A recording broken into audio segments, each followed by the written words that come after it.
Crossing lines on a Thursday. No better place to be than right here, right now. Why? It's your boy DRS right here, along with Jeff Nadu. And look at the background of the big man at campus, traveling from the shore back home here. He's got the cup. I don't know if it's a cup of Joe. Is it just like black coffee in there, no cream? What do you got in there, Jeff? I'm fired up, ready to go, brother.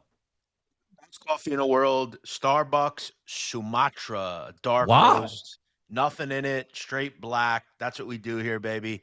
How you doing, buddy? I'm back home. I love it. Looking good over there, man. Background there, ready to go, fired up, and the topics certainly are going to bring it here. But also, want to thank the people out here right now because, again, watching in the chat box, it's already fired up. We're ready to go. Every single day we come on Crossing Lines, which you know, sports, culture, chaos, and conversation. Every day, Jeff, I come in here, more subscribers to the YouTube channel. At Crossing Lines Sports TV. Thank you guys for doing this. We're going to build this. And again, I will say it, the place to be. Monday through Friday, 12 p.m. Eastern, right here. And all the social media support you guys have given us. It's fantastic stuff, Jeff. I love bringing it to the people, and they're showing us the love back. I appreciate it. I do. You know, we start – so last week, well, basically, we didn't go live until Monday. The show started on Friday, so essentially it's been a week. My goal for the folks here watching, and I'm going to try to do this. If we can somehow do this, it'd be great. I would love to get to 500 subs by the end of tomorrow, business, or even over the weekend. That'd be great. I'm gonna do a real kind of rapid fire subscriber fest. We got to get the subscribers to 500 in a week. I'd be pretty happy with that. Love it. By the way, always like to catch up on what we're doing here. Me still being at home yesterday, busy day in the DRS household. Kid graduated 8th grade last night. Honors everything on the high school they go, Jeff. So really fun time yesterday. But for you, you're from the shore. Now you're back home. Does that mean business as usual now? What do we got? It's just so much easier for me to do this show. You know, as I was saying when I was doing the show down there, when I was sitting there, I could not like click anything on my computer or look something up. Yeah. The connection just wasn't good. Now I have it like directly connected into my computer, so it's nice. But yeah, you know, Donnie, I get more and more excited each day to do the show. It's fun. There's so many cool topics. And the World Cup's been great, man. I mean, I've just enjoyed it. And it's nice to be back home. You know, you miss being at home. And I love my city, so I love being here. By the way, Donnie, I'm starting to get old. I remember your daughter when she was like a little kid. Now she's, you know, going to high school. Wow. See that? I mean, look, time flies when you're having fun. And me and Jeff just spinning around here on YouTube, having some fun back in the day, honing our craft before everybody, it seems like, Jeff, got into this craft. But it is what it is, and it's going to be a lot of fun moving forward. And again, thank you for the chat box here showing up in there. The usual suspects always out there. We got Major League Baseball to talk about today. Also, Kenny McAndrews is going to join us. We're going to talk some golf, U.S. Open. You're watching the conditions at the Open right now. We'll get to that in just a few moments. But also, Jeff, the Knicks parade today, and I put a little AI slop out there for a retweet, Jeff. We were at the first Eagles parade, second Eagles parade there. It's a big day for the city, but even bigger in New York City. Why? It's more people there, Jeff. Looks wild right now from the parade. Look, as we know, very rambunctious people up there. As I mentioned, they have a hard time keeping their hands to themselves up in New York. I just hope everybody gets through it. There's no serious injuries. They are nutcase animals up there. You never know what's going to happen. So hopefully everybody behaves. I will say they love their Knicks. There's going to be a lot of people there. I think that's one thing we can agree on. By the way, also, Donnie, the fact that you call him Kenny McAndrews, I've never heard that. Kill Kenny is his name. Let's get to his nickname, Donnie, please. Yeah, like me. You see me, Donnie Seymour on here, but Rightside. I mean, that's what I go by here. Used to be like Jeff Nadu. That's actually his real name.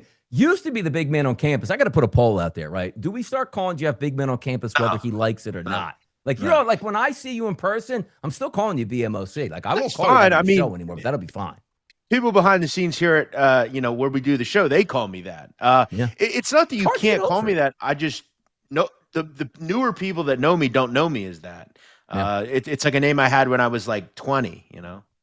Come on now. Still not that old at this point right now. Rightside always been my moniker a long way. I got that name given to me a long time. Rightside's a great name. Betting crew. Yeah. I'm telling you, like the last network I was at, Jeff, right? Nobody has a handle on that network. So my very first day, I'm like, I do have a government name like everybody else. Like, no. You're Donnie Rightside, and that's the way it's going to be, and that's the way it's always been at that point. Donnie, so wait, your last name's not actually Rightside? See that? Not amazing, man. Not actually Rightside at this point, man. But it seems like everybody that DRS, The whole moniker works well in that direction. But Jeff, I do want to get down to the business with you yesterday and what we saw in the World Cup. It's been a lot of fun to watch, but I know you. I was talking to you while you were on your way home. You're a little upset with that Portugal-Congo game, right?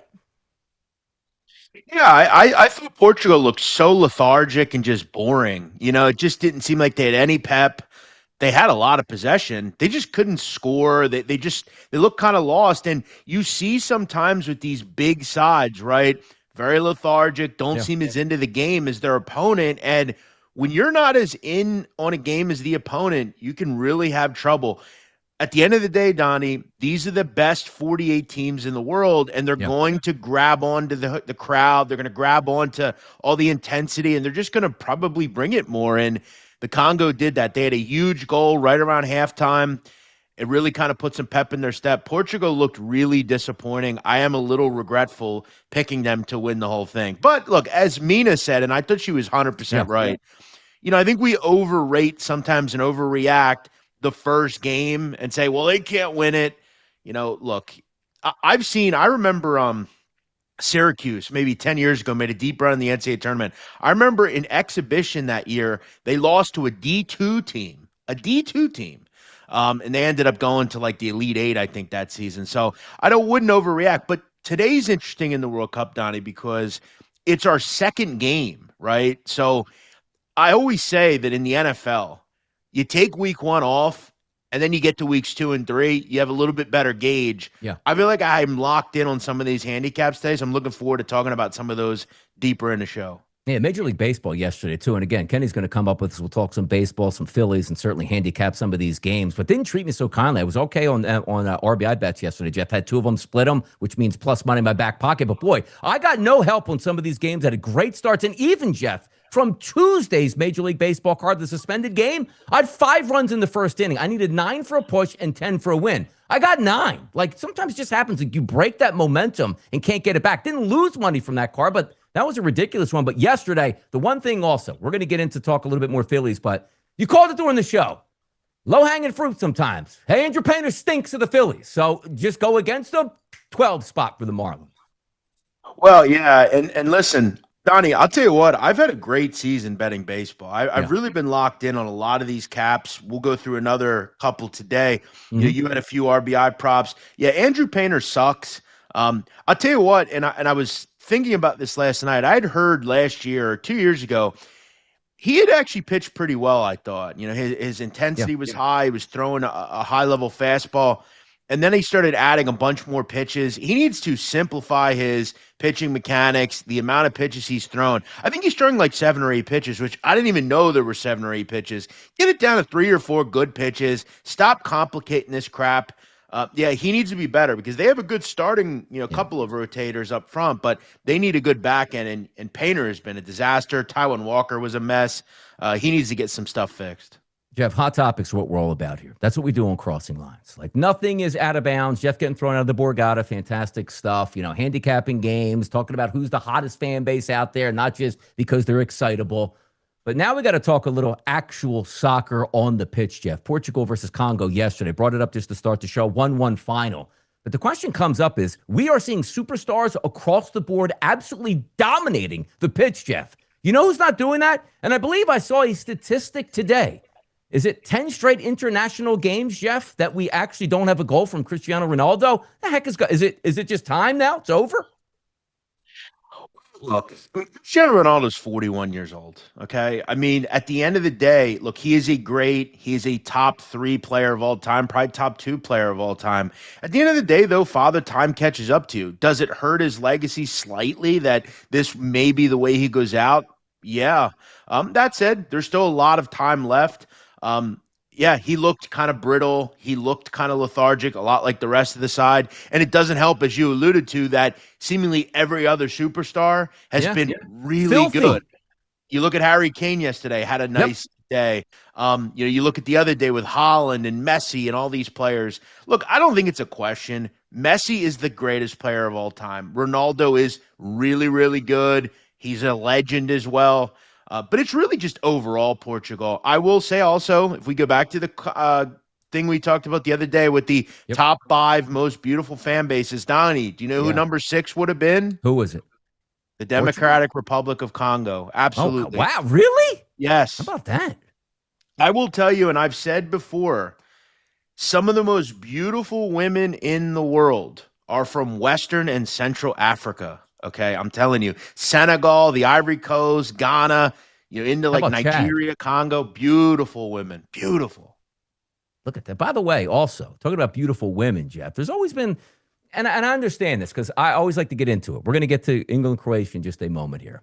But the thought process of a really hot woman is not probably going to date a guy who works the front cashier at McDonald's. Disrespectful. I mean, it's honest work that they give. But, Jeff, if you are selling, let's just say, Gucci bags and your name is Georgina and Ronaldo rolls through, you might be able to get picked up. Georgina making her rounds around social media once again because the World Cup is here. Your thought process on how come a guy just can't work hard and get a really hot lady when he's got to actually show some funds in order to do that, but not the case for the women. How come? It's not right. I always say this, and this isn't a Yeah. surprise. People will bring this up to me all the time. Oh, Nadu just buys everything. Da, da, da, da, da. Listen, at the end of the day, if you do not spend money on a woman, someone else will. Okay. And listen, I don't totally agree with what you just said. I think if you don't have to look like Cristiano Ronaldo or be a world-class soccer player to pick up a beautiful woman, you have to be willing to make her laugh, have a good time, be confident, and spend a little money because at the end of the day, if you don't, someone else will. I also will say Georgina she is on my GOAT list. She is Wow, really? what a Okay. she is insanely attractive to me. I love that look. I just something about her, man. He hit it all out of the park. Both him and Messi did, if we're being honest. So Amazing yeah, you get no, a glow up. Yeah. Georgina is a rock solid rocket. Absolutely.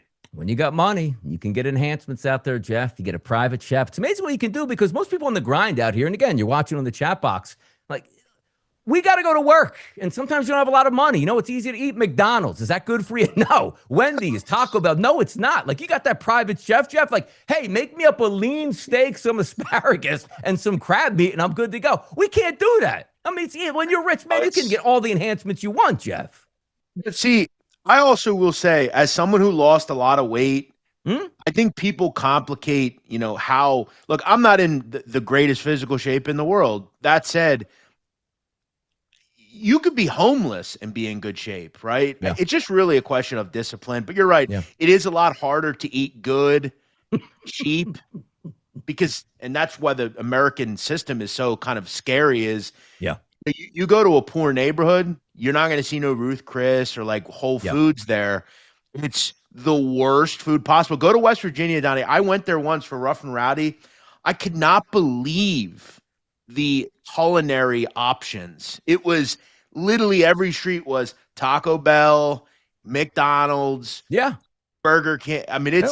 it's no wonder that, generally low class people are in bad shape. It's a shame kind of how it all works. By the way, reading the chat box here, Ethan Carlisle says, we want Kenny, which he's coming up. And then he says, Jeff, right below it. Now, I do have LASIK, and I can read. It says, Jeff, please help me get women. I can't get them, is the comment he followed up with. Now, what would your advice be for Ethan Carlisle in the chat box? He can't get women. How does he get women?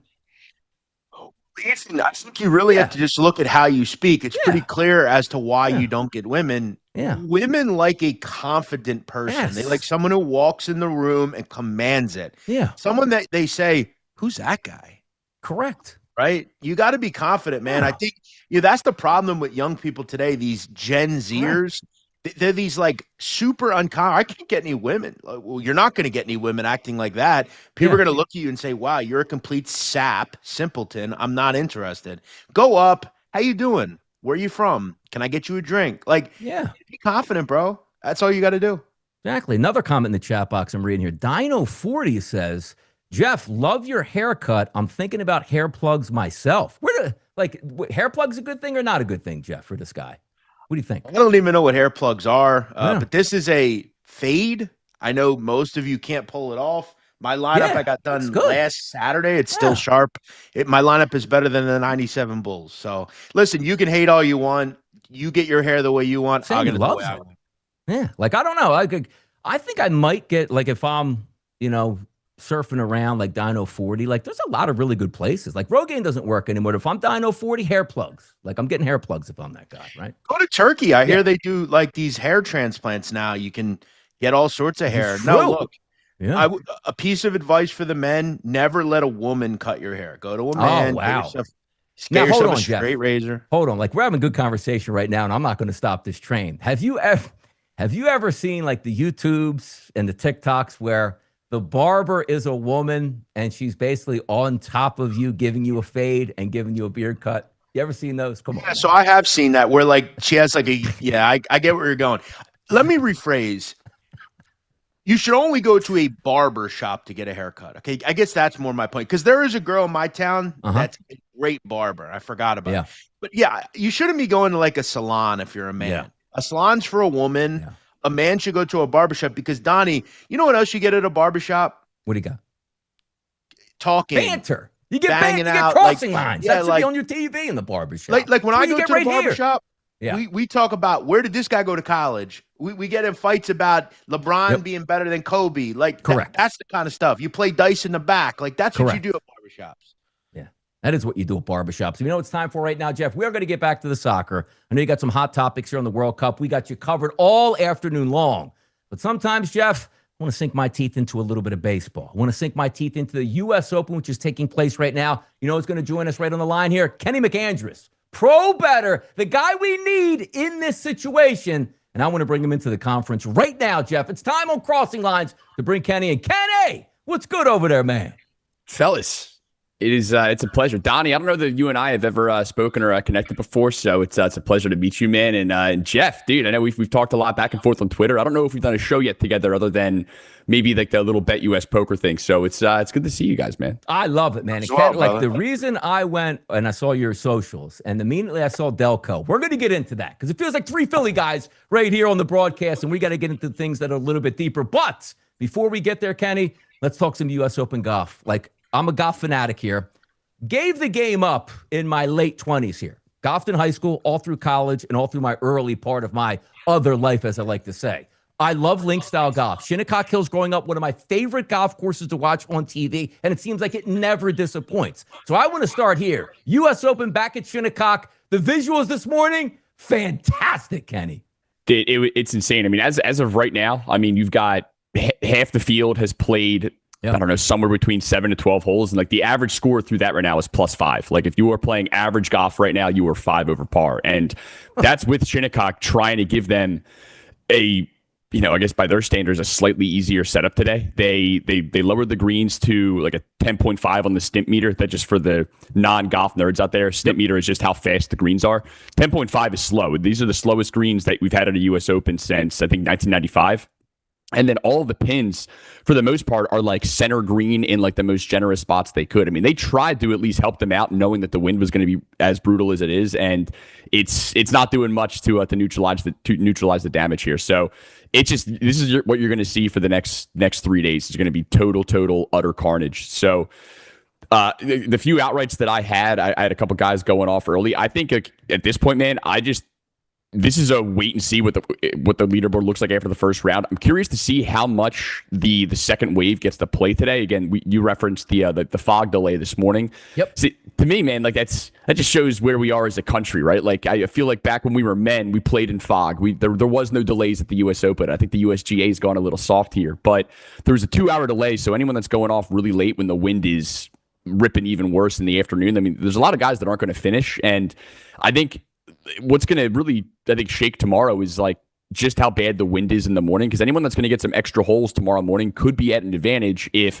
the wind lays down a little bit, like crack it on tomorrow morning. So when you get to a course that's this tough and it's this volatile, the weather is just everything. So I think there's a lot of live betting opportunities out there. You just got to know what you're looking for. I love it, Kenny, because you take a look at the last couple majors there, dating back to 1986. Raymond Floyd won that -1. Corey Pavin in 95 actually edged out Phil Mickelson. I remember that shot he hit coming up on 18th. It was absolutely phenomenal from the fairway. He shot even par. Retief Goosen in -4 is like, whoa, giving away the farm. Then you get right back to Brooks Koepka at a +1, which brings you to our next conversation here with you, Kenny. Take a look at Brooks Koepka. Long, winding path, took a lot of money to go through Live Golf. Now he comes back to the PGA Tour trying to earn his way back, paid the fine, or let's just call it charity, of a couple $1 million. he was having those finger issues where they were numb. He won last time out. Did you have any looks on Brooks Koepka? And also, Kenny, coming into this tournament, what were your main looks on who you thought could probably get the job done? Yeah, the Brooksy finger thing was weird. I mean, it's like early on. I think he literally right before I went on, I think he just made a double, so he's back to +1, which is by anyone's standards is currently fine at the moment. In a weird way, man, I was almost like happy that I saw this weird little finger injury because it just gave me an excuse to not bet him because I wanted to. Right, I'm a Brooks guy through and through, and look, like the breadcrumbs have been there. I mean, ever since he's come back on tour, I mean, he's been striping the ball. The driver's been awesome. The irons have been great. I mean, he's been one of the best approach players on tour. It's just the story of him this year has just been the putter. I think he shuffled through like 4 different putters. He went away from his traditional blade for a while, and he finally got back to it. So he was a bit of a question mark. My plan with Brooks was once the vague injury news came out, and like he wasn't all that encouraging in the interviews either. Like he flat out said like the club doesn't feel perfectly comfortable in his hands.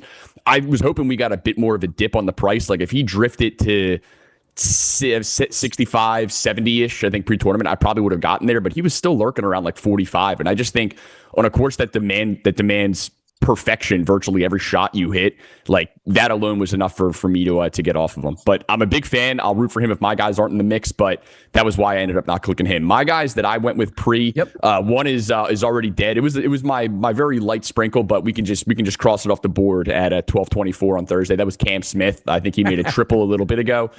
He will not be playing the weekend. I got Chris Goddard up, who's two over early, still very much in the mix. And then my other one was Alex Fitzpatrick, who I believe is 1 over relatively early. And I think the last I looked, I think it was 1 or 2 guys at 1 under, and then everybody else is either even or worse. So Goddard up and Fitzpatrick are my 2 now. And then for a tournament like this, it's kind of what I mentioned earlier. I'm going to add somebody live. I'm not going to do it today. This is now just let's see how this first round shakes out, see what the weather looks like tomorrow morning. And then if there's somebody up the board that you think has an advantageous tee time tomorrow morning that you like, I'm probably going to be grabbing somebody there for sure. Yeah, taking a look right now, ESPN feed sometimes always lags, like 5 players at -1, but there's a lot of carnage on that golf course, as it turns out. Now, Kenny, talking about like the entirety of the PGA season here. We're in the 3rd major. Of course, the Open Championship is the next one up. They sort of switched it around. It used to be the PGA was the last one. Now that's not the case. Scottie Scheffler yet to win. And again, it's crazy. Well done. He's only been 2 this year. Is he going to win in 3 or 4 and get one of those, coveted trophies that it seems like he was always in the mix for?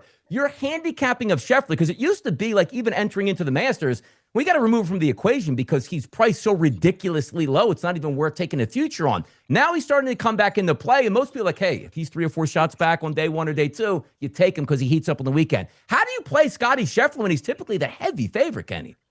It really just depends on, I think, what the actual course is, what the tournament's like, and what the just what we've have recently seen from him coming in. Like I think historically, just you go back to the last couple of years when he was in total God mode.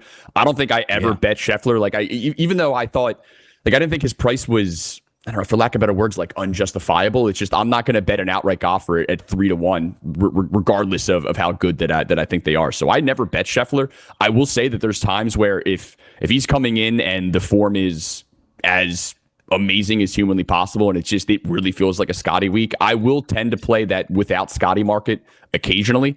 Now I haven't done that this year, and it hasn't really been a problem. And I feel like this becomes one of the more debated topics, I think, in the golf nerd world, is like what you do in like the winner without market. I think for the most part, like I'm typically betting guys that are like 80-1 or higher in the outright market anyway. And I feel like guys in that range, like you're not taking that much of a haircut when you're playing the without Scotty market. So like if I didn't do it this week, but like a couple weeks ago, I think Alex Fitzpatrick was 120-1, and he was like just over 100-1 without Scotty. Like I'll take that.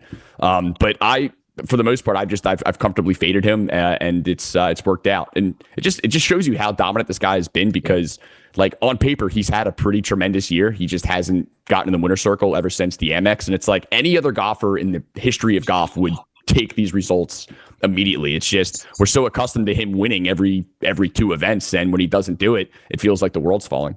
It's crazy stuff here. Talking to Kenny. By the way, I don't know how I haven't run into you in these handicapping circles or been on a show that you have, but certainly feeling like you're my best friend already because a local guy that also has a lot in tune with those Philadelphia Phillies. But Kenny, like, how come we haven't ran into each other? At least yelled at each other once or twice. Donnie, I got to be honest, man. I'm not familiar with your game. Where are you from? Are you Delco through and through, or are you no, I'm not Delco, but I love Jeff? the accent here. I'm just across the bridge, born and bred in Camden County. Right now, I live in Burlington County, but I'm a monster Phillies fan, Flyers fan, Sixers fan, and the most enormous Eagles fan you will ever find. Which, when I heard you were coming off the show, they just tipped me and say, by the way, Kenny likes the Philadelphia Phillies. Go right up my alley right now because they got a Mets series they're going to take on before we get there. Andrew Painter, one of those guys that we were looking forward to. Man, he's going to step in. He's going to be cheap for a couple of years. He's eventually going to be dominant. We can never give this guy up as a Phillies fan. Guy stinks this year. I know he was injured and he's coming back from a Kenny. Andrew Painter back to AAA, man. Devastating to me. Hold on, Kenny, before you respond, you got to hear about this guy, Donnie, okay? This is the kind of a Philadelphia area guy he is. This is a guy, Kenny, who, think about this. He actually has this opinion that you should put lettuce, tomato, and mayo on a cheesesteak or chicken cheesesteak. That's his Philly area opinion. That's nice talking to you guys. Have a good show. I'm out. Yeah, see you, man. That's, you know, he actually thinks it's normal. Listen, if you walk into any, by the way, and I'm glad you hijacked this here, Kenny, because I always have this fight with him. I enjoy a cheesesteak with lettuce, tomato, and onion. I'll eat a plain cheesesteak. I'll eat it with fried onions. I do it all the way. It's not normal, dude. I do enjoy it. It's not a cheese, but let's just call it how it is. That's not that is no longer a cheesesteak. The second you add the lettuce, tomato, that's a cheesesteak hoagie. I'll take a cheesesteak hoagie, please. Yes. It is a cheesesteak hoagie. But when you walk into any of these establishments, it is on the menu. Therefore, it's fair game. It's not like when you go and ask for like hey, let me get a cheeseburger animal style, whatever they call it, like In-N-Out burger. Like you have to ask. You don't have to ask for it. It's right there on the menu. Like pepperoni goes on pizza, which I don't like pepperoni on a menu, pizza, but it's not. But you've tried to justify that as a normal thing that like 9 out of 10 people eat. You're like the only person that eats it to have it. I never said that. If it's on the menu, I'll order it. Someone say, hey, I don't like to get calamari, but it's on the it's on there. Like, look, it's not for me. I don't put lettuce, tomato, or onion on anything, let alone a cheesesteak. So number one, I wouldn't be eating this. Dude, live your life, man. It's 2026. You can marry who you want to marry. You can eat whatever you want, but I think using the proper nomenclature here is important. You enjoy a nice cheesesteak hoagie. The rest of society that's not going to prison for insanity likes cheesesteaks. Yeah. I like them both ways. Final thing I'll say, Donnie. Final thing I'll say on this. When you go to McDonald's, okay, there's a fillet of fish on the menu. Yes. Most people don't get it, though. Correct. It's not a justifiable, like, big-time option. 9.8 people out of 10. Okay, but 9.8 people out of 10 when they go to Skinny Joey's or Angelo's or wherever, like I don't even think Angelo's offers that. Like, and that's the like absolute spot to go for steak. I don't even think they offer a cheesesteak hoagie, dude. Yeah, can I give you, not to totally hijack, I got to give you my one funny Angelo story, though. I moved into South Philly with my fiance at the time. It would have been like 5 years ago. Wasn't familiar with Angelo's. It wasn't on my radar yet. It was still before they really, really exploded. I think this is like probably 2 months before Portnoy did that first review with them. And I'm looking up just local pizza shops, and I literally walked there to get a slice of pizza, I think a week after I moved in. So I got there at like 6 o'clock.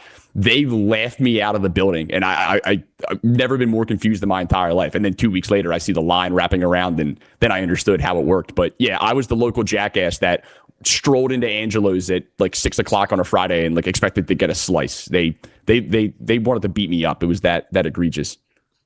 I love it, man. Look, anytime food edition, we're in there. Jeff was at Skinny Joey's yesterday in South Philadelphia. He loves to do all those, type of ingredients. Wife, by the way, did grow up in South Philadelphia on Jackson Street and then later moved to, where was she out there? Colorado and Oregon in that area. So we're all in the same realm here and turning it back to those Philadelphia Phillies. They take on the New York Mets this weekend. And by the way, Kenny, brings a little bit of emotion to my heart in a good fashion. The New York Mets in dead last place, 33-41. What is the deal with the New York Mets on that end of it? Like, they stole Bichette from the Phillies, and good. Now you're having a little bit of a down period time. I love to see it, Kenny. Look, it helps, I think, at least take a little bit away from, I think, what's been I don't know how to classify this Philly season thus far. It started off like shit, and it's just every time we get a little momentum, just like the Painter thing drives me nuts, man. I mean, you look at a team that, I think has come up short in the last couple of years, but I think big picture, you can look at them, they've had some success. We haven't developed a single player from our own talent pool in I can't remember the last player that we have developed that has been a core part of our team. And yet we have this downright refusal to trade our prospects when they are at their absolute peak value. It's like we can't develop anybody. We don't have a single proof of concept, and yet we hold on to them like they are like the second coming. And year after year, we don't make moves at the deadline when we need pieces because we want to preserve these guys. And like what Painter, there is no value on Painter now. Like we could have I just think about what we could have done with him and maybe even Crawford at the deadline last year. And it's like, this is what you get. And I feel like every other team that has had more success than us over the last couple of years, they're not clutching their prospects. Everyone is constantly in win now mode. And I just think when you're a team that cannot develop players, but also refuses to trade your prospects, like there's a mismatch here. And the Painter thing is just infuriating. What a great point. I mean, we don't talk enough about the loser organization this team is. They are holding on to something they did 16 years ago. That was the last time they went to the World Series, right? 16 goddamn years ago, and we're still holding on to that. I mean, Dom Brown, Mickey Money, all these people over the years, they've never developed. He is so right. And Scott Kingery, baby, don't forget Scott Kingery. Oh yeah, paid him before he even got to the majors. All these guys. It's the same song and dance, and I've talked about this on this show. I'll talk about it again. Look at teams that are starting to win, developing players, getting rid of big contracts. How many times, look at Trae Turner, not good. Castellanos, where is he even now? Is he even in the major leagues anymore? Bryce Harper. I mean, it's time to get rid of these albatross contracts. They have to start figuring out. The World Series was 16 years ago. This team has failed miserably for the most part in the playoffs. Great point. And look, where do you really go from here? Because most of your stars at this point, outside of Schwarber, are at their lowest value, right? I mean, where do you even go? I don't think we can disrespect Harper. I think I have no regrets of the Harper contract. I think he is held up to his end. Would you agree it's failed? But not because of him. Not because of him, yeah. It's not because of him. Bryce Harper, I think, has been worth every single penny that we have paid him since he's joined the Phillies. There's been some ups and downs throughout it, but I have no regrets with that contract. You want to talk about a bum? Why don't we talk about Trae Turner? Trae Turner's batting 218 right now. He's literally batting 218 and is one of the worst fielding shortstops in all the baseball. That was a bust. There's it's Harper, it's Schwarber, and it's Brandon Marsh, and then it's our starting pitching staff, and then that's it. The rest of the team just stinks. Yeah, some of the trades they make certainly work out. Duran's been fantastic out of the bullpen, but you're right about this where it's spend your money wisely because you ain't going to get it back. And yes, I understand there's no salary cap and who knows what the CBA is going to bring up, but Trae Turner was a disaster. Okay, we'll get a couple good years. You haven't even gotten a couple good years out of the guy and already looks like it is a bad move at this point. But Kenny, love to hear from you, man. I got you on social medias. I'm going to be following along, yelling at you from time to time. Before we get you out of here, number one, let the people know where they can find you, and you're very popular right here in the chat box. And number two, leave us with something tonight in Major League Baseball where maybe we can take a look forward to here in World Cup action or even golf across the weekend. Yeah, I'll give you one. So you can find me on Twitter, just at KillKenny. It's 2 I's, 1 L, KIIL Kenny. It's the same name on every social if you want to. I barely post on Instagram other than just baby pictures of my 16-month-old. So if that's what you want to see, follow me on Instagram. Tonight, I got one. I'm going with Gage Jump over 15.5 outs for the A's. I like this dude a lot. On our previous show, it was one of the few guys that was kind of one of my gems over the last month. But rookie pitcher on the A's, he had a rough start his first go, and then has been relatively dialed ever since then. And had a bit of a shorter leash last game. He's coming in with a bit more rested home game. I like Gage Jump to go 6 innings tonight over 15.5 outs. Beautiful. That's my MLB look. Absolutely beautiful, man. We're going to catch up once again, Kenny. Thank you so much for your time on a Thursday. Crossing lines as we just getting started. Love to have Kenny on as a guest here. Chat box absolutely loved him. Kenny, enjoy your weekend, man. May you cash those tickets. And guys, we'll be back after this short break right here on Crossing Lines.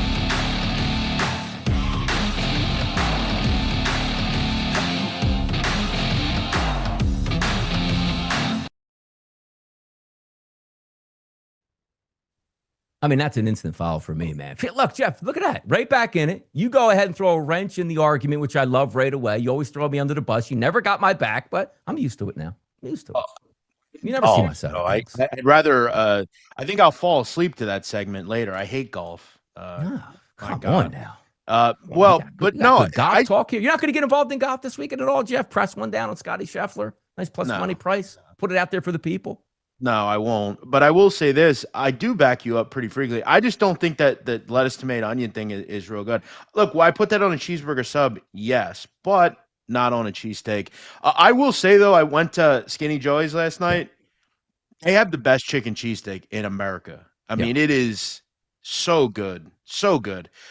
Donnie, we were on the baseball talk there. I got a play for today. I've hit 2 in a row here on the show. Yeah, no, hold it. Why don't you hold it? Because I'm going to have a hold, because we're going to switch things around. What are we doing here? Let's get to I didn't want to go there. Yeah, we're going to soccer right now. Like, we're going to get to Major League Baseball. I want to have that whole segment where if the people come in and watch at a certain point, they're going to get all the baseball. Oh, I missed Jeff's baseball player, Donnie's. We're going to get to that, Jeff. But I know you're hot on the World Cup. Let me just do a quick recap of what happened yesterday in the World Cup. We'll translate that to today. And certainly, of course, give a lot of love there to the chat box here. Having some fun. Kenny's in the chat box as well. Fantastic stuff.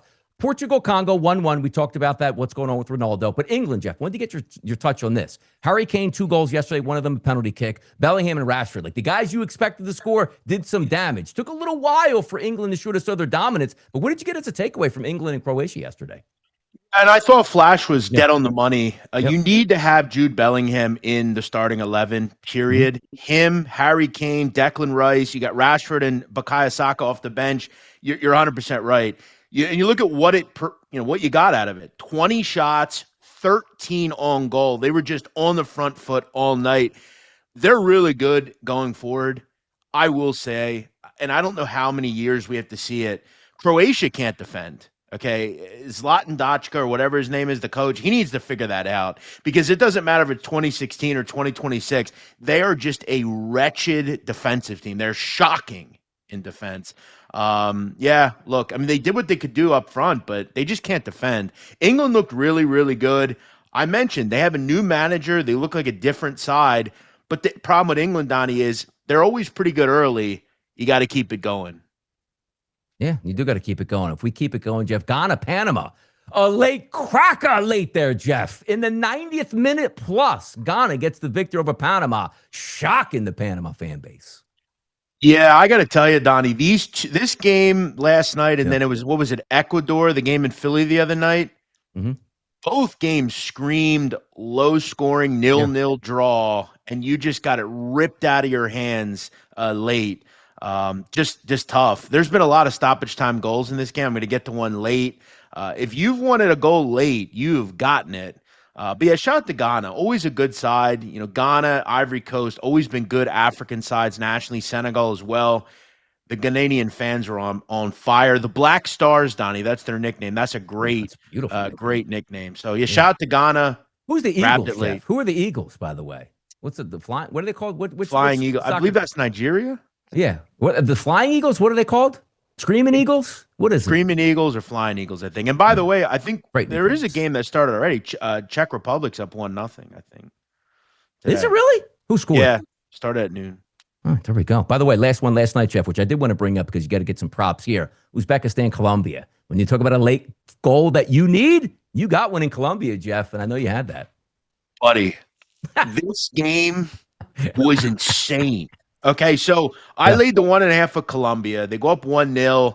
Uzbekistan comes back with just an insane goal to tie it. Got really lucky, and I think they deserved it because from the second half start until about the 65th minute, Colombia just looked really lethargic. They just seemed lazy with the ball. So it's 1-1. They get a goal a few minutes later, go up 2-1.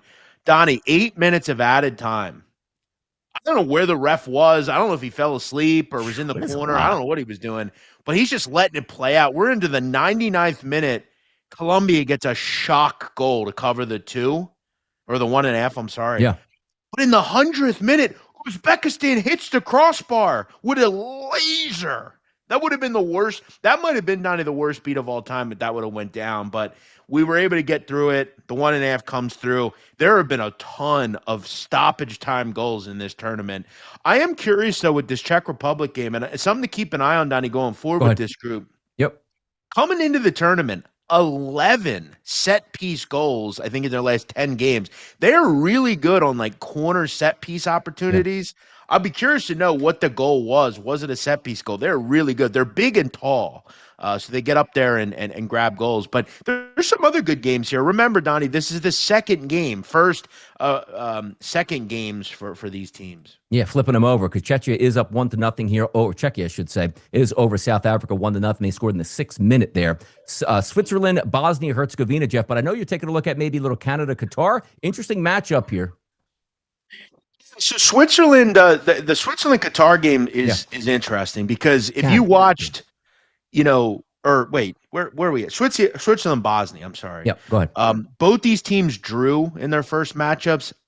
I thought Switzerland was significantly better than Qatar.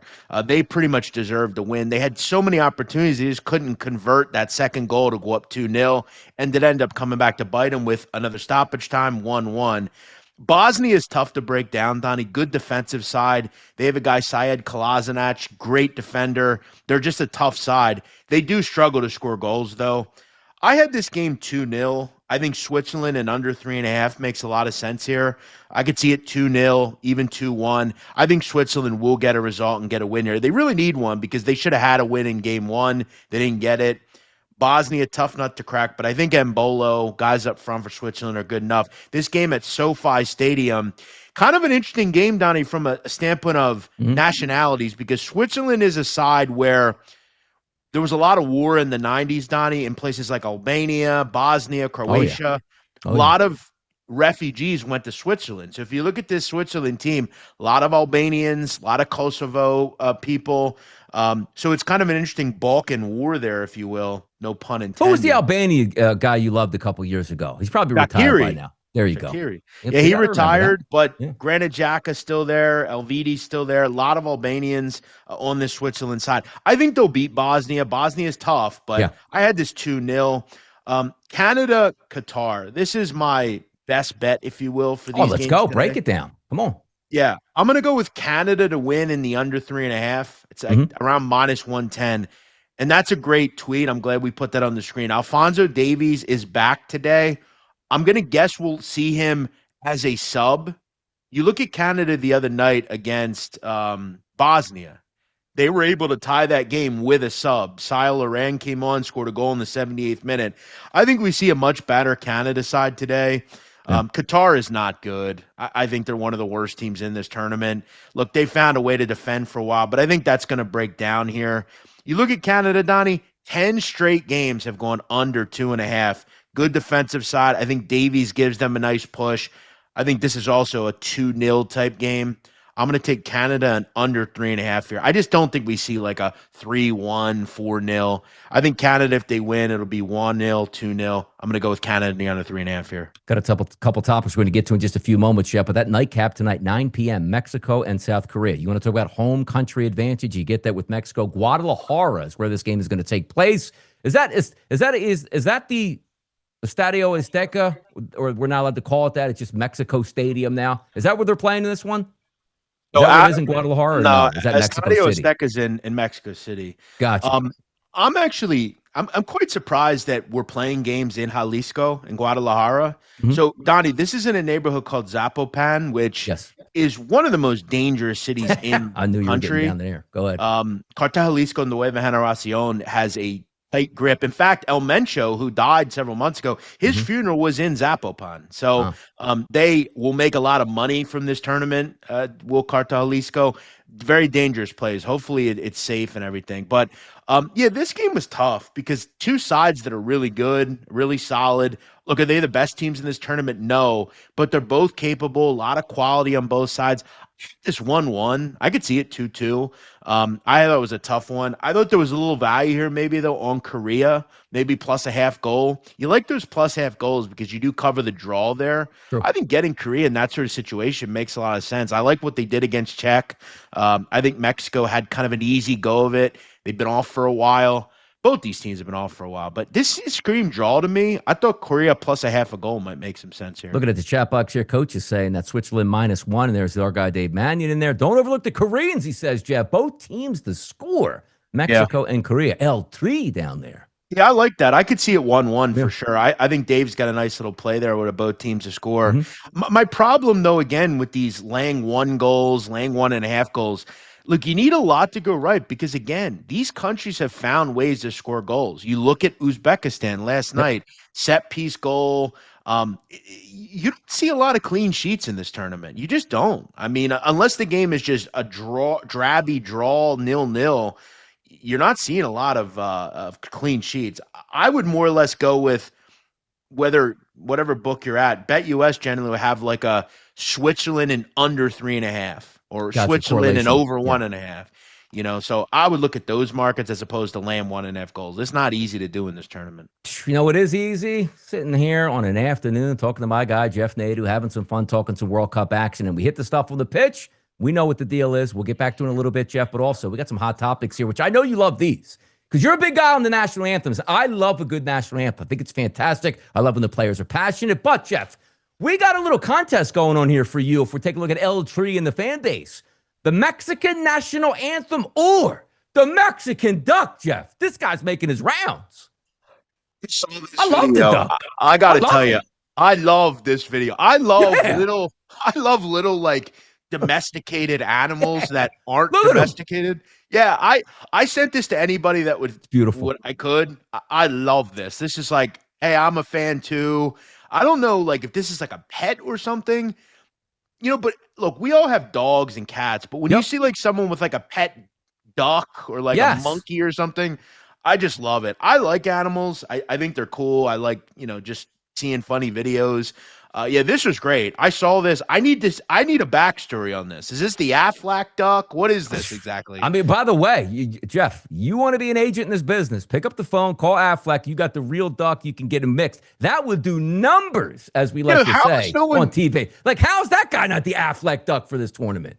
How has no one interviewed the owner of that duck, whoever it is? I mean, some Mexican journalist needs to get their head out of their and go find the owner of that duck. Somebody's going to kidnap that duck for big money, Jeff. Somebody's going to kidnap that duck down there for big money. Hold it hostage, man. Don't do it. Donnie, don't do it. So there's a real phenomenon over the years. Cartel bosses have monkeys. Yes. They call them cartel monkeys, actually. They'll put little bulletproof vests on them and stuff. Yeah. We need a cartel duck. I think that might be it. But on the subject of national anthems, yes, I'll tell you what we're going to do next week. Let's do a top 5 national anthems next week. Because I will say, my first 3 are pretty easily. The best national anthem in the world is Italy.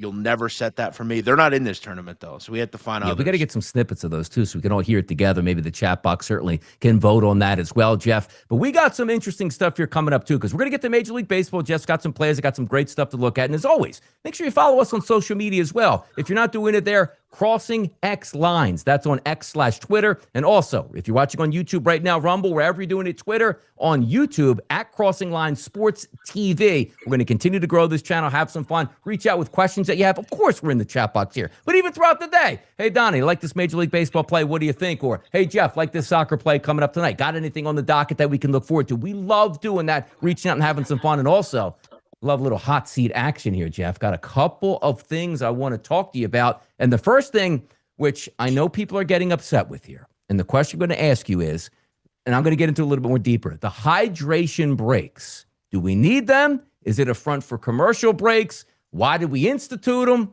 How are you feeling about those hydration breaks? Look, I think as an American, I mean, we know all about quarters, right? So that's essentially what this has turned into. There's the break. Look at that break, Jeff. Yeah, that's a great break. Little heater. Yeah, but I think it's really the wording by FIFA on it's like, oh, it's for player welfare. It's about commercials. And let's just be honest. It's not about player welfare. We don't care about the players, and the players don't need breaks. These are the best athletes in the world. I'll always say, and I think when people say soccer players aren't real athletes, I think they're complete morons, because do you know how hard it is to run for essentially 45 minutes straight at a time? You're a marathon runner out there. Yeah. Like that's why they all look great. Yeah, the cardio is just insane. Jumping, hitting stuff with your head, it's just crazy. Throw in, I mean, it hasn't exactly worked because like yesterday in Toronto, I think it was like 65 degrees. So it's like These games are indoors too, Jeff. A lot of these domes. Well, let me ask you a question on this. Like SoFi, do we need? Why don't we stop the clock during the hydration break though? Like, why is that? Yeah, it doesn't make a lot of sense, does it? Because if you stop the clock for hydration, I think that's why we're seeing so many stoppage time goals. Yes, because they automatically tack it on anyway at the end of it. So you get like that 9 minutes. Yeah, exactly. Usually you're seeing like 4 or 5 minute added time. Now it's 9, 8, 10 minutes. I never understood that myself. And throw in, like, I could understand maybe down in Mexico with some of the elevation or, if it's 90 degrees in DC, but like at SoFi today, do you think we really are going to have oppressive heat where we need to have, don't need it. Like, it's just dumb. But here's the issue. You can't just pick and choose and piecemeal it. You either have to do it all or not at all. My problem is the messaging where it's about player welfare. Correct. And it's like, well, if it was about player welfare, then keep it on the game and don't go to commercials. Correct. Yes. Hand them all water bottles, just like you come out for a timeout in football where the jugs come out, you get a quick break and you move back. It literally is like, we need long enough. Do you know how quickly it takes high-tuned athletes to get a drink of a Gatorade bottle? Like 15 seconds and they run back out. But Jeff, we need minutes to do that at this point here. And certainly people get upset by that. That's why, like, I'm glad you showed the guy smoking the cigarette. I'm glad they showed that because, back in the day, I remember like Allen Iverson would go out, drink a fifth of vodka, screw a couple hookers, eat a bunch of wings at TGI Fridays, and then play the next night. Not going to like you saying that, Jeff. Come on now. Well, that's what he would do. He dropped 50 the next night. You have like some baseball player would eat 6 hot dogs in the 7th inning and hit a couple of home runs. Yep. This is just a weakening of men in America. It's just how it goes. It is. But by the way, Jeff, the experience of people from other countries coming into the United States and experiencing what it is to live like an American for a week, eat really bad foods, but really good foods at the same time, Jeff, we're sparking now controversies, which I love to see because there is passion, depending on what region you're in or what burger chain you like, who has the best cheeseburgers. Now, here, we'll get to some of our likings here, but take a look at this from the guy, Freddy. This dude's he's got to be banking right now. First stop on the road to Oklahoma City, best burgers on the trip so far. He goes to In-N-Out, which I do like In-N-Out. We'll get to some other chains here. But this guy, Jeff, he's getting a ton of follows, a ton of looks, and he's got to be cashing in on this too. That's the thing about this guy. Like, initially it was cool because it was like, oh, he's like discovering America. And it's like too mainstream now, Jeff. Yeah. Like, now you're offering like jets for him to come hang out. He's going to NASA. I said before, I'll say it again. I believe he's actually an American, just like pretending. Cosplaying? Yeah. You ever notice you never see his face? Can we confirm on the guy? No, I think he's been on though, Jeff. I think he's been on national telecasts. No. If somebody out there in the chat, nobody's seen him. I really thought he was on a couple of these big shows here. No, every photo he posts, his face is blanked out and his friend's face are blanked out. I'm telling you, man, like, I wonder about this. In this day and age where everybody's trying to get clicks, like, think if I did this where I just pretended to be some guy from, like, Bosnia and, like, I went and did all this stuff. Like, it could be a content brain idea, if we're being honest. And now you look, he's been at NASA.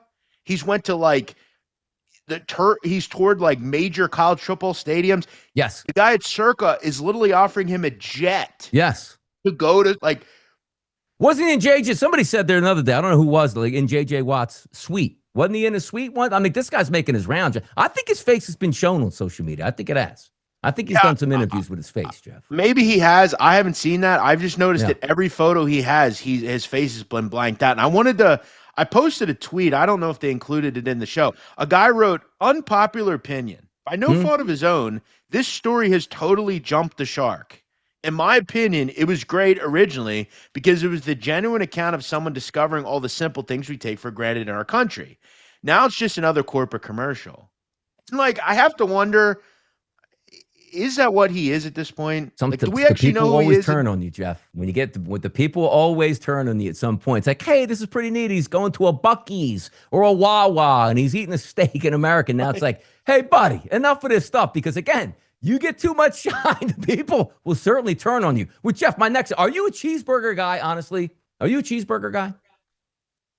Yeah. Yeah, I love a good burger. I'll tell you. Honestly, like for me, Jeff, nothing beats a really good steak, a really good slice of pizza, and a really good cheeseburger. Like some of the top. And again, cheesesteaks are sort of like our thing here. Really good cheesesteak absolutely bangs, but it doesn't really translate like in San Francisco. Like all three of those for me. You like give me something good at that. I can eat it all day long, Jeff. So cheeseburgers for you.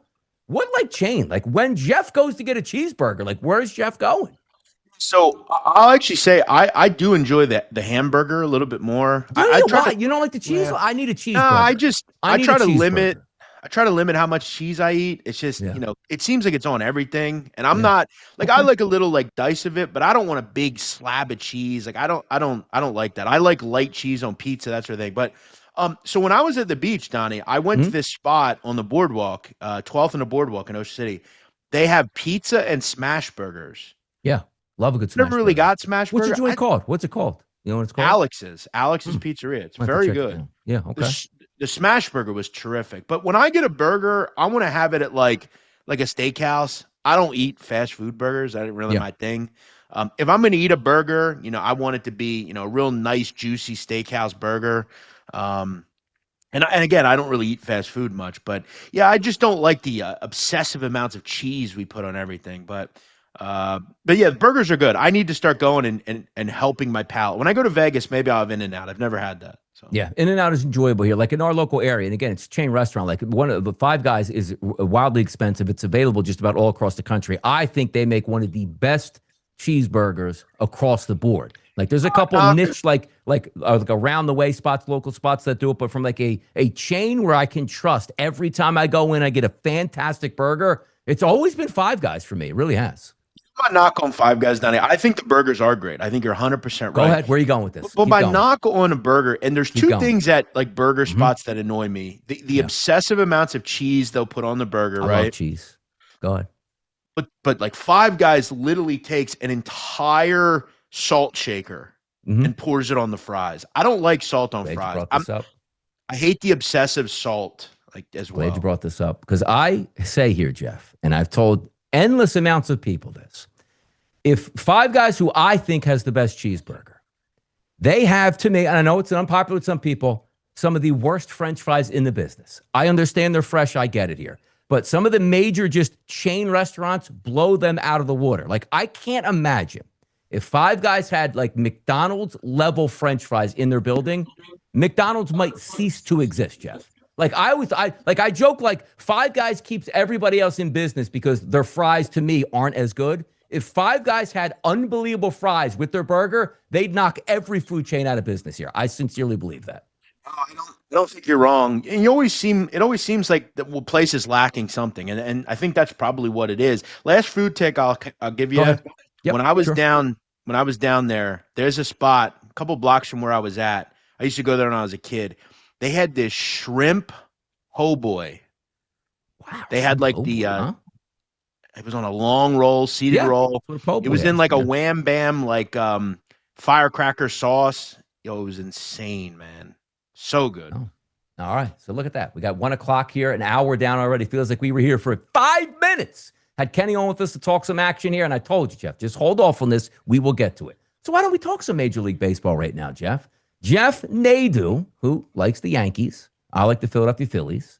Dodgers are always going to be out there trying to knock them off. But I need to know where you're going today. Where are you going? What action you got? Fun little run here. I'm going to go to a team total, though. Okay. And I'm going to go to something that's worked for me. White Sox, team total over 4.5. Oh. Minus 105. Yeah. I love the White Sox facing lefties. Donnie, you look at OPS, third in the majors against left-handed pitchers. Yep. They have 33 home runs, which leads the major leagues against lefties. Throw in, Ryan Weathers has been getting tattooed lately. Last 17 innings, he's given up like 16 runs, 6 or 7 home runs. Ryan Weathers has not been good. I like the White Sox against lefties. I actually think the over is probably a good play here because I know you're going to talk about the Yankees bats against Sean Burke, who hasn't been good either. But one other quick one, just maybe a quick little shout. I didn't ultimately get there with it, but whenever I see Parker Messick as a dog, I'm interested. I do like the Brewers, though, and I don't love fading them. But Messick's kind of hit a little bit of a skid. He's generally bounced back well off them. And I just like Messick as a dog. So that was one that I maybe thought about. But I'm going to go White Sox team total over 4.5.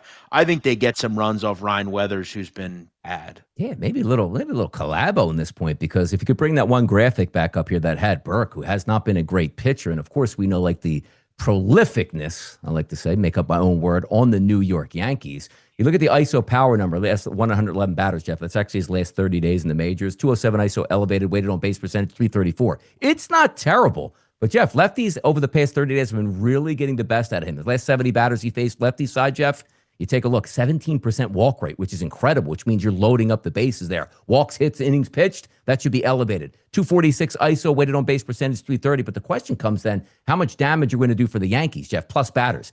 Ben Rice, lefty. Dominguez probably be in the lineup here. Left-handed batter. Bellinger, left-handed batter. Chisholm, left-handed batter. Jones, left-handed batter. McMahon, lefty. Escara, lefty. You see where we're going at this point? You can do a lot of damage. And also, Jeff, when you're talking about overs, like the White Sox, 87 degrees in the Bronx today. 15-mile-an-hour sustained winds out to dead center field can certainly help us in this spot. So I'm with you, Jeff. I like the fact that you went White Sox. I think the Yanks score, so that would also make some sense if we're looking for a total in this game. But for me, Jeff, total for the Yankees, 4.5 at a -130 price. I think they can get to 5 runs for me today. Yeah, it should be a good one. I think both teams can score runs. So I think the over 9.5. I know it's moved from 9 to 9.5. Yep. You could see a 7-5 type game here.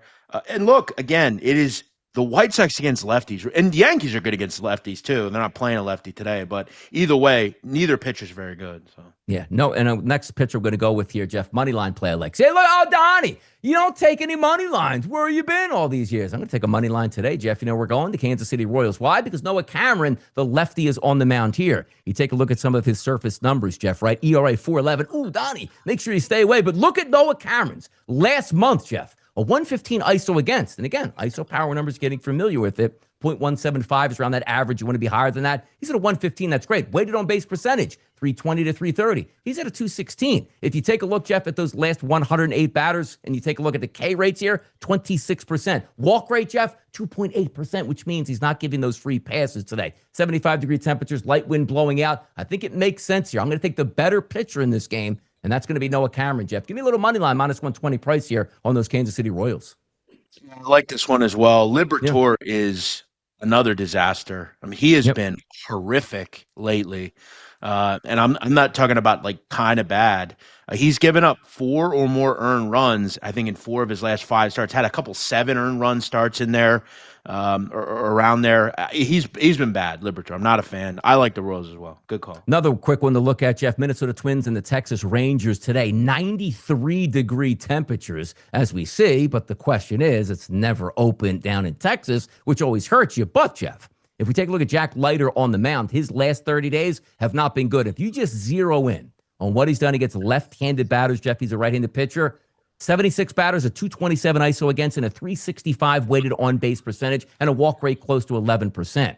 You look at the lineup today. Now, it's not official just yet. At least I don't think it is yet. 230, actually, it probably is. I don't have it up on my computer, but anticipation of 6+ batters in the lineup, but lefties, and let me just hit the refresh here. I might be able to bring that up and get a little live handicap if we have that listed. Let me go. So go Minnesota. And it looks like it is official, which is perfect, as it should be here. Let's go last 30 days. And there we go. Great. So we got Larnach, who's a lefty, Clemens, who's a lefty, Bell's a switch hitter, he'll be a lefty, Brooks Lee, a lefty, Caratini. So we got 6 left-handed batters at least in that lineup. And I have 8 of the 9 batters weighted on base percentage above average against right-handed pitching over the past month, Jeff. Twins 3.5 -146. Expensive price, but getting the full 9 at bats no matter what, Jeff, I think they can get 4 runs for me. I do. I think they can get there. Yeah, I mean, there's some, again, when you, it's not hard to understand, when the wind, the weather's hot, ball flies. Pretty simple. Not going to be hot there though, Jeff. Though in the dome, like open up that dome. Like no domes in baseball. No domes, South Texas people. No domes. Yeah, I don't disagree with you. By the way, breaking news out of college football. I'll talk about this more tomorrow. Love breaking news. Yeah. And an R word, I don't want to bring up that word, but R word charge against BYU receiver Parker Kingston has been dismissed. So again, does that mean this he'll has been going on for a while too, right? They finally came to a head on this one. Is that where you're getting at? Yeah, he appeared remotely during a hearing, and he was charged with first-degree felony R-word after being accused of assaulting a 20-year-old woman in 2025. Didn't he get engaged too, Jeff?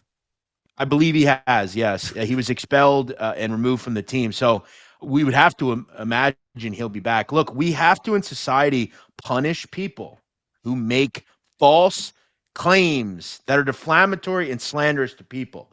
Whoever put this out there needs to be punished for it. Yeah, none of that nonsense here. One more play here, Jeff, and this is going to come up at 135. Right now, we're seeing it live at 107. So coming up shortly here. Board? Yeah, a couple RBI props. You got to give the people what they want here. You know what I mean? And by the way, you want to get handicap in action? We're going to hit the afterburners midway through the summer, just to let you guys know. So we're just a little flavor. We got the topics mixed in with a little action. It's exactly the way Crossing Line works, Jeff. I'm going to double down, which I did yesterday and worked out well for the 2 RBI props I had. Split them, would love to get 2. But yesterday, Jeff, the team I had the RBIs with only scored 1 run. And thank goodness it was one of my guys getting the RBI. I'm going to come back today with a double shot on the Boston Red Sox. Wilyer Abreu and also, no, we're not going that way. Why is it written there for me? Wilson Contreras and also Jarren Duran. Take a look at Wilson Contreras, Jeff. Last 73 at-bats against right-handed pitching, 338 ISO, 490 weighted on base percentage. Duran right behind him, 377 ISO, 402 weighted on base percentage. Struggling a little bit with left-handed batters at Yusevich. I'm going to say, Donnie, Contreras is right-handed batter, but he's on fire. Stacking those guys side by side. Get me one of them, Jeff, because look at the price points this morning. Plus 162, plus 196. Give me one of those. We'll cash in some tickets, but that's my Major League Baseball card. And I'm doing it. We're doing it live this afternoon, man. Let's go. A lot of action. Yeah. I'll just play White Sox team total over. Donnie's got a few. I'll just play one. By the way, this Knicks parade looks cringy. Is it? Cringe? Oh, what do you got? What do you got? Any visuals from your end of it here? Let's get into it. Come on. Let's get into it. Chalamet on the float. I mean, you got Brunson walking through the street. Look how many cops on the street. See that graphic? Look how many cops on the street today. Yeah, where are they? Where are the $10,000? So yeah, so if you're out there, you want to do crime today because they're all at the parade. Where you go? So where you go? Staten Island today, since the parade's down in the boroughs. Yeah, go to like Bed-Stuy, Flatbush, or go out to Staten Island. Go out to like Marcy Projects. What are they doing there today? Marcy's still around. Yeah, but you want to commit crime today because they're all at the parade. Yeah, it is. By the way, arrests and stuff, Jeff, from the parade today. Like, what is your damage on this? Like, what's the damage at the end of it? I know you said you sent a tweet out that's like, hey, you know what? Let's have no deaths and shootings, but there's got to be some damage today. A lot of people out there. Kansas City had some ridiculous results at one of their parades one year, didn't they? Interesting bet would have been like on the weekend. Yeah. What happens more, arrests at the Knicks parade or shootings in Chicago this weekend? Goodness. Like it's probably like 72 over under. Like goodness, man. Mayhem out there. By the way, did they make their way? Are they all the way down to I guess the Center City or wherever they're doing it? I don't want to say Center City. What's the word I'm looking for? Where the like the mayor's office or town hall? Did they make it down there yet to have the speeches? Or are they still cruising through the streets? I don't know. I'm not watching it live necessarily. I'm just seeing clips, but it's just started. I think over an hour or so. 10,000 cops on call today, New York City. I can't imagine, like, what do we think? Like, how many people, did they give a gauge on what the anticipation of how many people are actually there? Did they get that out yet? I mean, I would probably say a few million. I have to wonder, though, like, let's say you work in New York City, like, how do you get in there today? Like, it's got to be. Did they even expect you to come to work? Like, there's probably some stupid bosses out there. Like, no, I expect you to be here on time. Like, boss. Like you can't even take a car like to Midtown Manhattan. You can't get at the train stations. You can't go across the path because that's probably jammed. The subways are probably ridiculous. Can you imagine, Jeff, you working in centers or let's just say downtown Manhattan? Oh, I got to write you up because you're late today. I'm sure there's bosses doing that down there. I'm sure there are. I'm always utterly amazed at like why a person would want to live in that area. I don't like. It just seems so horrifically like agonizing. Like I remember when we did good food when we did Barstool Idol. That was what I think it was 2022. I remember I was staying in Jersey. I had an Airbnb and I would basically commute every day in, and like it was a good 60-40 that every train you took wouldn't be on time or delayed. Like it just seems really like brutal. Like my anxiety was insanely high. I don't know how people live there, but it takes a special type of person to live there, I guess. By the way, everybody in the chat box out here, we know we like to end the shows with a little Q&A, so get your questions ready. The people in the back that make us look good and sound good, we'll get a nice little list together here that we can ask you exactly what's going down, Jeff. And we like to keep the people updated on what's going on live. Check you.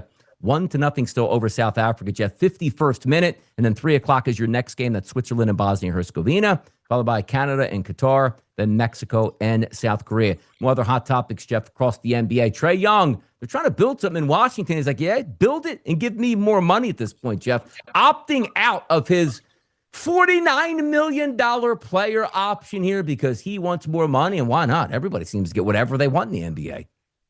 This is kind of a boss move to say, no, I'm good on $49 Isn't that amazing? million. Isn't that amazing? Yeah, I guess my question is, like, how much more does he think he's going to get? I mean, like, what do you want, 55, 60? Look, I love Trae Young. Obviously, he only played 5 games for them last year. Only played 15 total games last year between Atlanta and Washington. Basically kept them out. Yep, tanked. Yeah, great player. You know, I don't knock him for wanting more money. I mean, it's the NBA. It doesn't last forever. You want to make as much as possible. Living in DC ain't cheap. So I just wonder, like, how much more he'll get. Like, would you decline $49 million with like a possibility you might not get more, and like you're only really going to get a few million more? I guess you got to do what you got to do, and he'll get the money because the extra years. And his agent's probably already hooked in and says, you know, we can get this, and that's why we're going to opt out at this point. But it is wild to see, like, $50 million is not enough. I want more, and he is probably going to get more, certainly at this point. Hey, Donnie, let me ask you something. So you're in your 40s, you're about to be 50, right? Yeah. So let's say today at 5 o'clock, like Trae Young, let's say he signs a contract today. They wire him the let's just say they wired him $49 million. Yeah. You can't buy like a property or a boat or something. What's the first thing you're doing? First thing, so you can't like not necessarily like, oh, I'm going to buy a $6 million mansion or a $25 million no cars mansion. or boats. I would probably say I would book a really nice vacation. That's what I'll book, like a nice vacation. And not like, oh, we'll go to $60,000 villa at night. Like, no, just give me a really nice vacation because I would be excited, and boom, we're going away right away. Going to Cape Verde, maybe? That's where you would go. Where would you go, Jeff? Hey, $49 million's in there. What are you doing? You going out to lunch? You going over to Yorgos or whatever? Well, but birthday party might be a little bit better, to be honest. But no, what would I do? Yeah, I'd probably $49 million. Wow. Yeah, I would definitely fly private. Hako Beach? Would you fly to Hako Beach? No, I wouldn't go to Costa Rica. That'd be on the list. It wouldn't be. Wow, shots behind the scenes at the people. As a single man, that's tough. I'd probably play every event in the World Series of Poker, not just the one. But I'd probably go to Cape Verde or something, like a private plane, everything. Sure. By the way, and you have so much money where gambling doesn't really matter, Jeff. But wouldn't it be fun to have that much money just roll in as like a big wig in a casino? Like, hey, blackjack table, put me in the back. I want to play with Jordan. I want to play with Dana White, and just go like, couple $100,000 a hand, and you lose like $3 million, and it doesn't even matter. Imagine that. Like, hey, what'd you lose? $1.5 million. Doesn't matter. I think the problem, like most handicappers, or at least bettors that we deal with, or like even people in the chat, like they kind of know what they're doing and are decent at it. Most bettors' issues though is money, right? Like, correct. We can't. If I lose $5,000-$10,000 in a few days, like that's not great. You don't. I'm not sleeping at that. By the way, you bring up a good point there, because part of the thrill is a lot of people are betting money that they technically don't have. So if you have it, it's like, I lost $1 million at 1 o'clock NFL games, and I put $2 million down, like your CM Novian from Two for the Money out there. Like, I have so much money, it doesn't matter until you go like 0 for 15, and then they're beating you up in a park when you try to ride a bike, man. I always said if I was a billionaire and I was wagering, I would just take large amounts and bridge jump with it. So I would I'd be parlaying favorites, and I wouldn't be betting like point spreads and stuff. Like there's a guy on one of the prediction markets I saw. The guy's name's like Latina or something. It's not me. Oh, figures. That's your. It's not me. Yeah. But like on his account, he just bets like hundreds of thousands of dollars on like Korea beats Mexico today. Like it just seems so fun to like be rich, Now, Jeff, I know what you love, and I love this as well. I was never a fan of Michael Jordan. I was never a fan of his real early shoes. I thought they're the ugliest thing I've ever seen in the mid-1980s. But Jeff, over the years, man, and I remember my senior year of high school, which I was playing basketball, was 95, 96, because we're going to get to the Caitlin Clarks there in just a second. When the Jordan 11s came out, I was in love. And I still am. And I still have multiple pairs of the Jordan 11s. So bring back Caitlin Clark's shoe up there. She's releasing her shoe right now. Not a bad-looking shoe. But, Jeff, when I just look at some of the shoes that Jordan was able to put out, just the best line in the history of shoes for me. And the 11s absolutely were my favorites. Yeah, I mean, jumped the shark a long time ago. Yeah. I still buy Jordans. I bought some Jordan 4s like 2 weeks ago. Yeah, I'm more now of just keeping the ones I have. I love 11s. I'll buy a new pair every year or so. Beautiful. I've actually discussed this, and I've been vilified for it, Donnie. I buy a new pair of Air Force Ones every other week.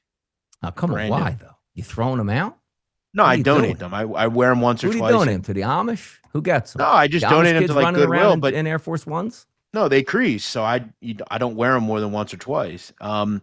And they're only $110, so it's not too bad. But look at you out there. Look at the baller out here. But I buy 2 pairs a month. It's not that much, Yeah.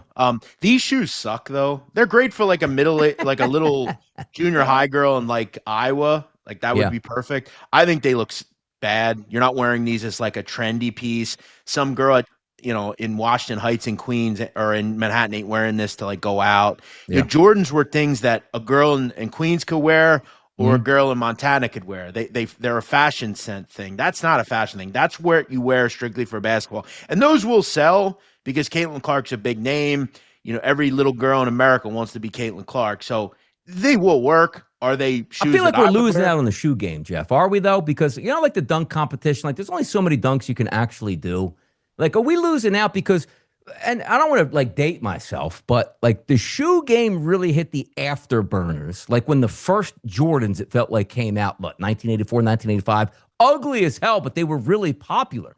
But then, Jeff, through the 90s, we saw some of the most unbelievable shoes that were both functional and looked fantastic. But I feel like now we're in the shoe game. It's like, I'm going to buy these and not wear them because it's not really functional, but it's just cool to have. But I'm talking like the 90s and the early 2000s. Functionality and beauty of those shoes, I think we lost it. But how many more like updates can you get at this point? The last great shoes were obviously Kobe's and then LeBron's. And that was kind of where it shut off to me.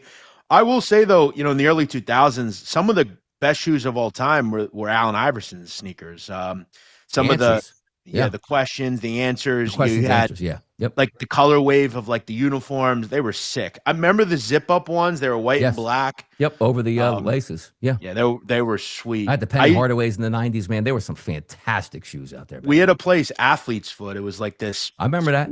Sure. Yeah. My mother would take me in there. Some like Indian guy owned it. And I always would feel bad with my mother. Like, not that she couldn't afford it, but like, correct. I would only wear Sean John and Iverson's. I wouldn't wear South Pole. I wouldn't wear Fat Farm. Jinko? I was wearing. You wear Jinko? Yeah. Fat Farm. I wouldn't wear Jinko. How about, did you buy your girl Baby Fat? Is that what you guys were buying back then? There you go. Absolutely.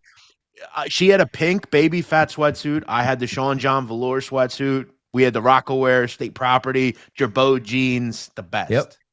See that? What a time to be alive. Going right down that path right now. By the way, we're going to keep it in the same realm at this point right now. We'll get to some home run derby rules in just a few moments if we can. If not, we could certainly push that back to tomorrow. But Chad Ochocinco, he's been viral. He makes his way around. Hey, saves all his money and never spent a dime from his football days and, dating around, and he loves McDonald's, Jeff. But he put a tweet here. Can we put that tweet up on the screen so Jeff can read it as I let him know here?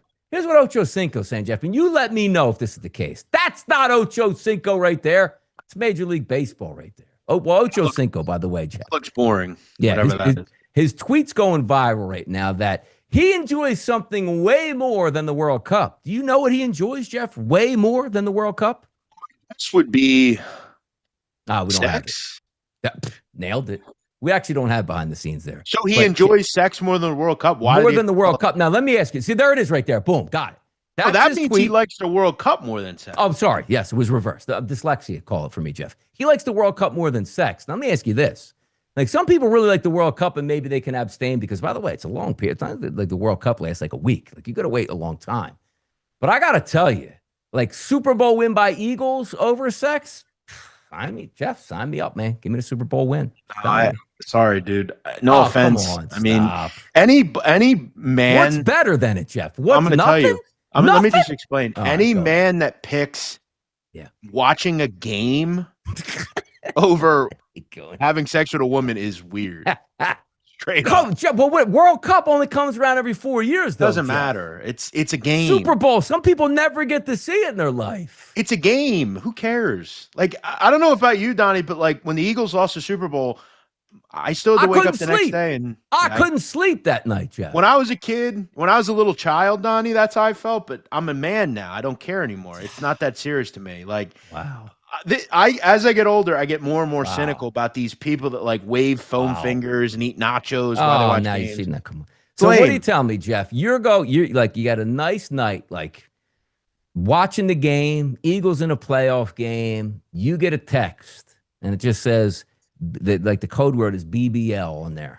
Like, what are you doing right now? What are you telling them, Jeff? I'm leaving. You tell them the game is. You're leaving? Yes. Oh.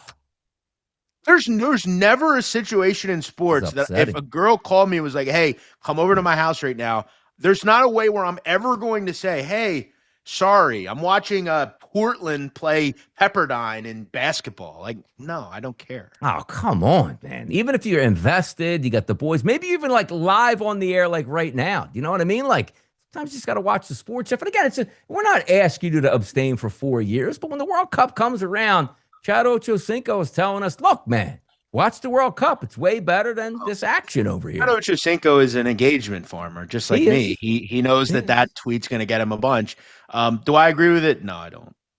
By the way, and again, a lot of these are for engagement farming, but you've seen the tweets in the chat box probably as well, or through the TikToks where the girlfriend, the boyfriend, comes out wearing something slinky and the game is on. They goes, what would you do? Or one of these, Jeff, which we're going to have a conversation next week because I'm definitely buying a PS5. I just want to see if the people agree. PlayStation 5 or me? You've seen those, Jeff. And the guy's like always picking up the paddle. He's always picking the paddle up. Another thing that I find to be just bizarre about men, guys that play video games as adults. Come on, man. We're gonna get into that next. It's a little game. You're not a child anymore. It's needed in my life at this point. It really is. And by the way, Jeff, we're going to get to some Q&As in just a few moments, so keep those questions coming. And the guys in the back, if you have anyone up there, just pop them up on my screen that I can ask. Movie guy, Jeff, right? I'm a movie guy. I don't love to go to the movies, but if a big movie's out there, I will go see it. Certain genres I like better than other ones. Jeff, I'm telling you, and I don't know if you're different than me.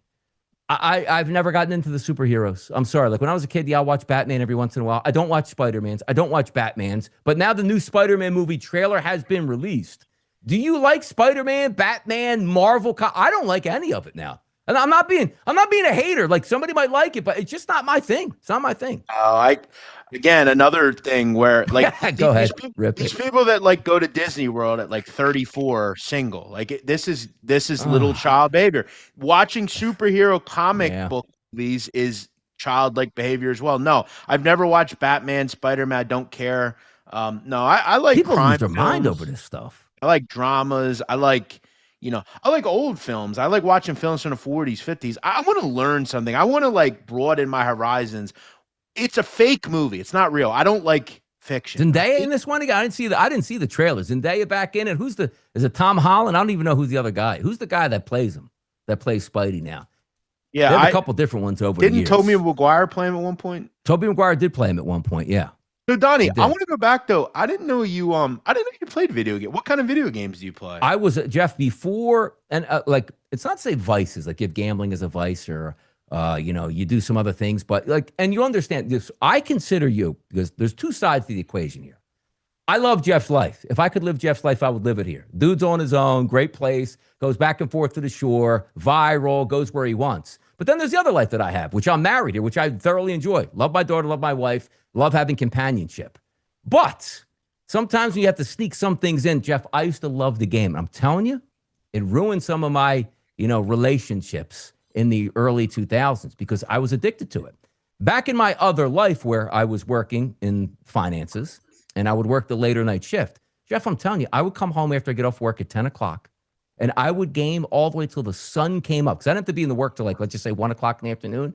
And that was every night. And I would be at work, Jeff, and I would talk about gaming Like I couldn't wait to get home and play Battlefield, Modern Combat in like, I don't know, was it '03? No, maybe around like '05, '06, just when the Xbox 360 was on fire. I couldn't get enough of it. Call of Duty Battle, I could not get enough of it, Jeff. I couldn't.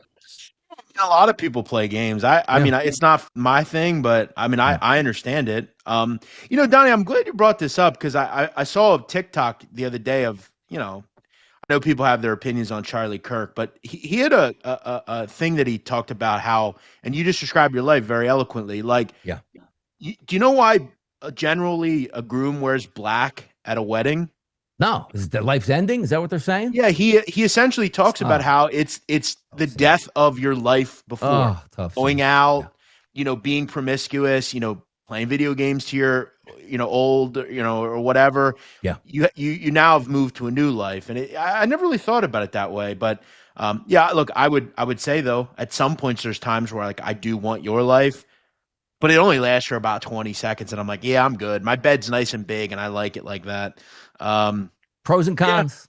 There's always pros and cons. You can line them up on both sides and have it both ways. But I'm telling you, like, I wonder with like, because I'm enjoying myself now, Jeff, and I'm staying up later here, and I get to wake up later in the morning, and I get to work on this show and get to hot topics and do research and come on here prepared for the people. And I know you always bring the heat with me, but I feel like it's now time to settle in. Like I had to give up golf because I bought a couple hoagie shops, in the early mid 2000s, which I played golf a lot. But I understood, Jeff, I couldn't play golf anymore because I was in 6.5 days a week and working up, and I just had to give that up. And it was, financially, golf's pretty expensive when you want to play a lot of it here. But I feel like now in my life, I'm ready to get back in the game. We're going to have those topics certainly next week as well. But one more topic, Jeff, before we get out of here. Are you a fan of Home Run Derby at all? Do you like Home Run Derby at the All-Star break?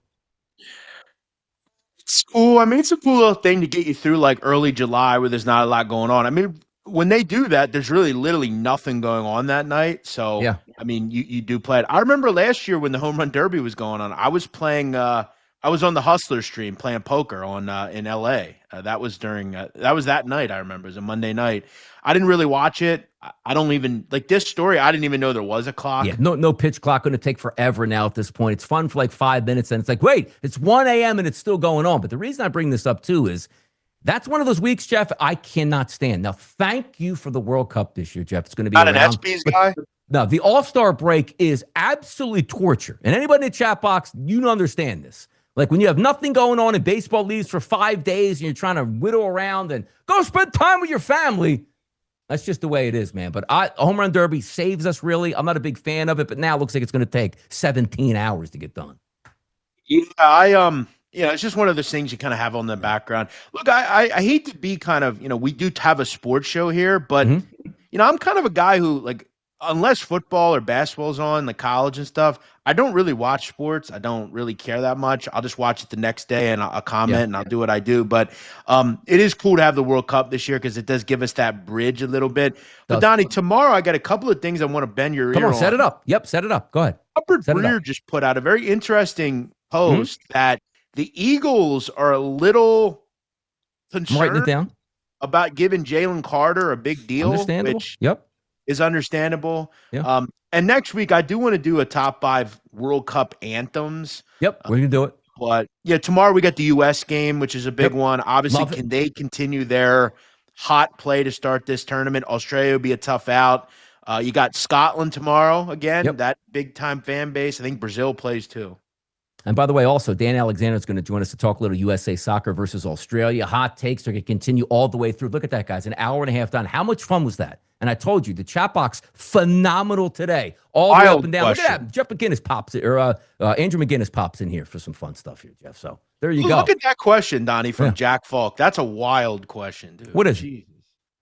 Caitlin Clark, smash or pass? See that? Write it down. We got plenty of time for all those topics here, but the best part about this show, it's going to continue Monday through Friday, every single day at 12 noon till 1:30. The guests have been fantastic. The banter has been great in the chat box. We're growing it day by day. And the only thing, Jeff, that we like to say we ask of you, not money, not monetarily. If you're watching on social media, hit the retweet button. If you're in here with us on YouTube, hit the subscribe button. Every day it's getting bigger and bigger. We want to take control and build that community with you that you can come in and have some fun. And as we said, we're just starting this thing out. We're going to hit the afterburners right before football season and take it away, Jeff. That's Jeff Nadu. I'm Donnie Rightside. It's Crossing Lines. It's the place to be, and we'll see you once again tomorrow on a Friday right here at 12 noon.